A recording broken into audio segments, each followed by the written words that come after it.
Making the most of our time.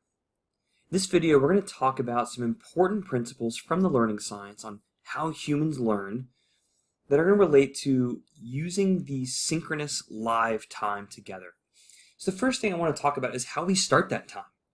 The constraints of human attention are incredibly limited, and they're true for all of us, regardless of obviously what technology or smartphones have done to our attention span in recent years.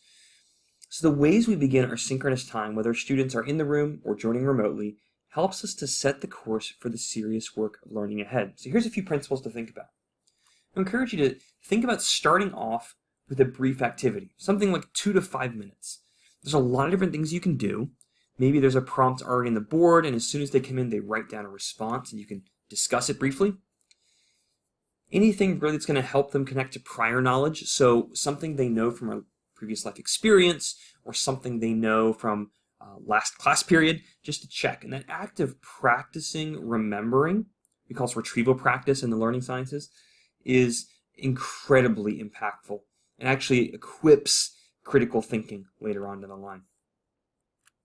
Anything in terms of a knowledge check, maybe it's a brief quiz that recaps what you introduced to them in a recorded online lecture, right? Just kind of quick knowledge checks. Another excellent thing to do to kind of open up your time is to have students engage in the work of making predictions. So based on some mini lectures you recorded in the online components, you can say, well, what do you think happens next? What do you wonder? What questions do you have about where we're headed? Have them make predictions. You might also gain their attention by creating dissonance.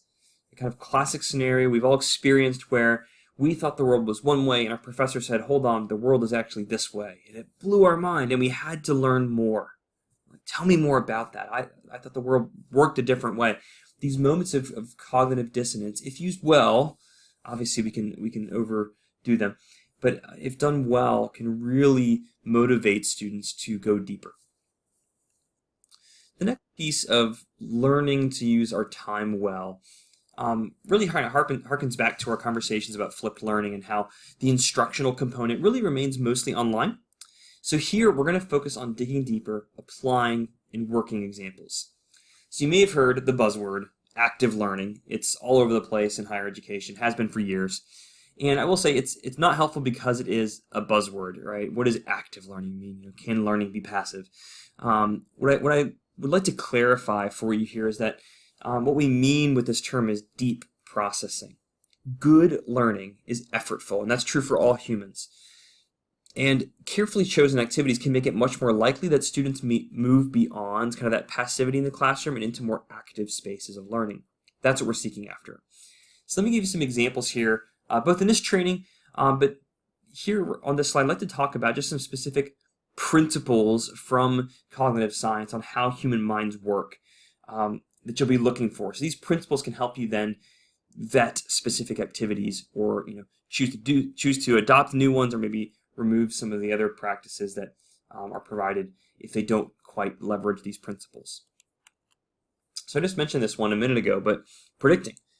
Successful learners make predictions, right? And as our learners work with us, as we model for them what successful learners do, this is one of those things they need to learn, that successful learners make predictions in their mind. It's an important thing. So activities which require them to make those predictions.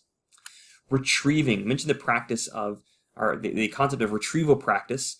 There are literally over 100 years of empirical studies of evidence on retrieval practice as probably the most impactful thing on human learning, regardless of age level and other mitigating factors for the human population.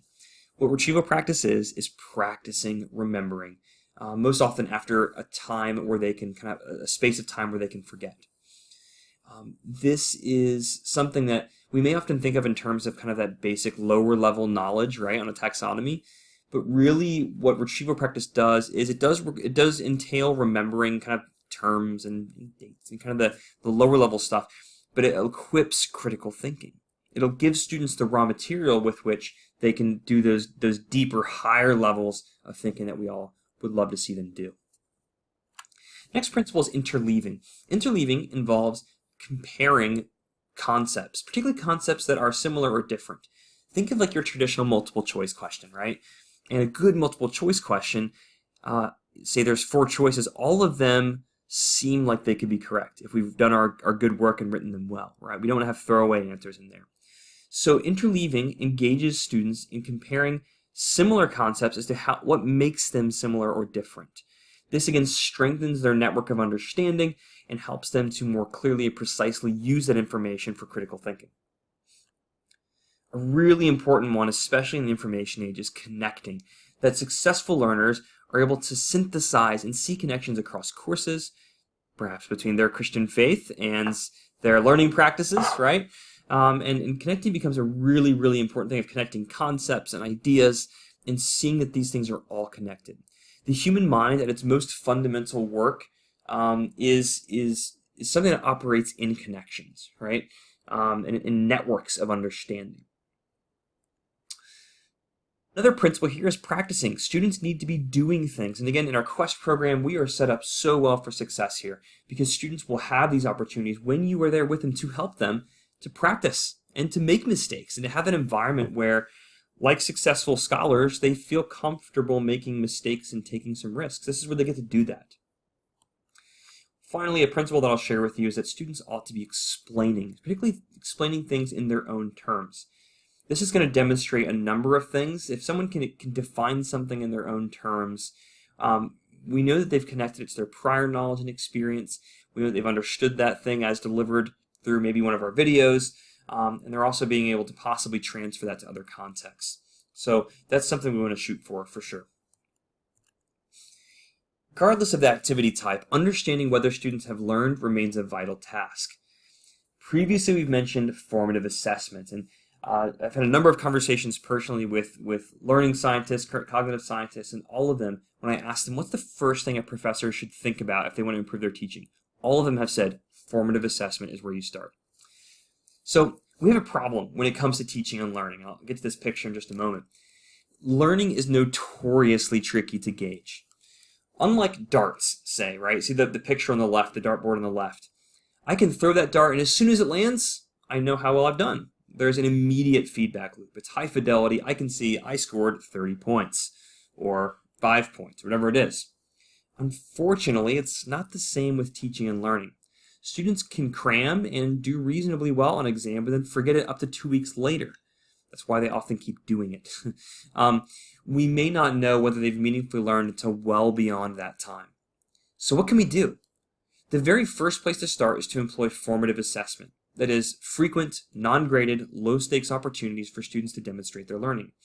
Varied and numerous strategies, like the ones we're going to talk about in this training, allow us to see the same learning goal from multiple angles to see whether students are meeting it or not as best as we can. This may happen through informal means, such as discussions, mini quizzes, total participation techniques where all students respond, even some tech tools which allow for real-time polls and responses from all students. Most formative assessments only require a 5-minute or so pivot in the lesson and no extra grading.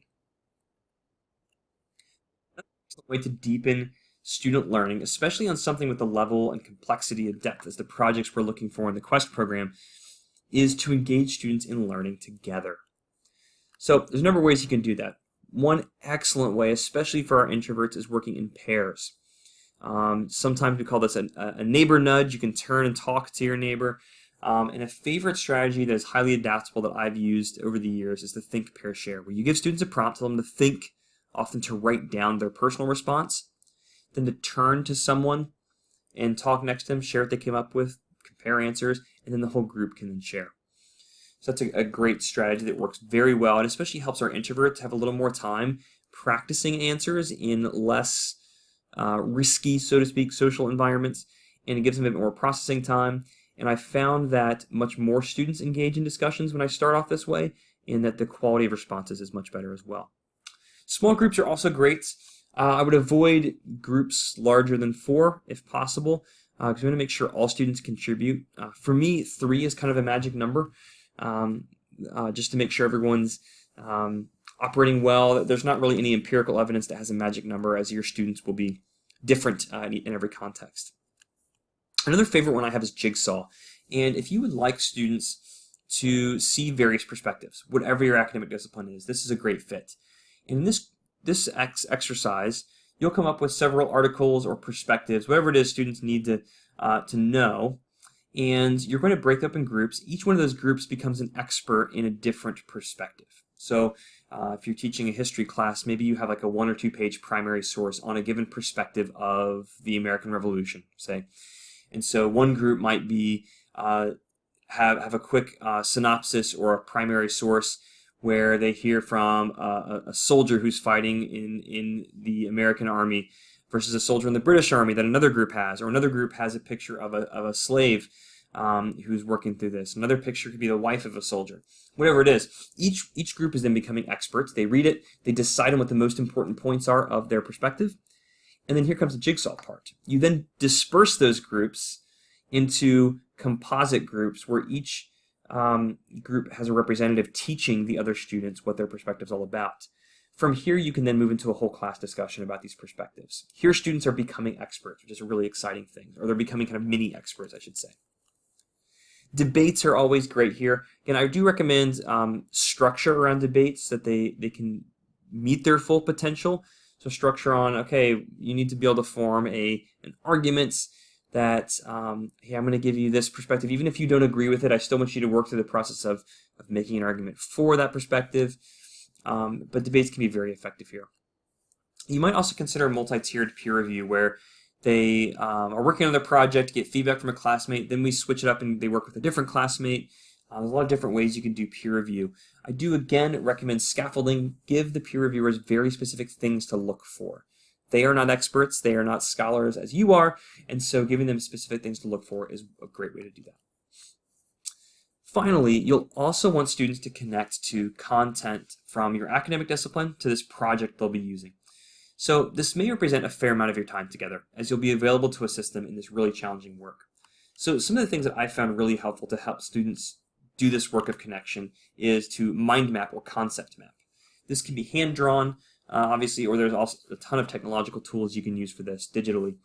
But students should essentially be comfortable demonstrating connections between multiple sources, between life experiences they've had, so they can basically show you a visible network of their understanding. These work really well in pairs. You might have pairs of students create a concept map for a specific reading, and then those pairs can compare their map to the map of another person, or another pair group. And they can compare what was missed, how the networks of understanding were similar or different, then you have them move again. You can also have pairs put their mind maps up on the board and have them compare to, again, colleagues, or what might be the missing places, the gaps in understanding, and it helps the whole class come to an understanding together. Another great activity is a chalkboard splash, where you start with a prompt, something like, what word comes to mind when you think of X concept? Or something like that. Or what's one thing you remember from last unit? And students then take turns of writing that one word or whatever it is up on the board. So in a couple of minutes, you have a board full of responses. You can do this for the remote students as well on a digital whiteboard. And here, as students respond, you'll have so much fodder for discussion. You'll be able to look at this and say, interesting, I'm seeing this word and that theme emerging as you all respond. Have you thought about this, or have you thought about that? It's a really great way where they make their thinking visible to you. Case studies also work very well here, and even finding specific case studies for specific vocations students are working in. So hopefully we've given you a few ways you might make the most of the valuable synchronous time you have teaching within the Quest program.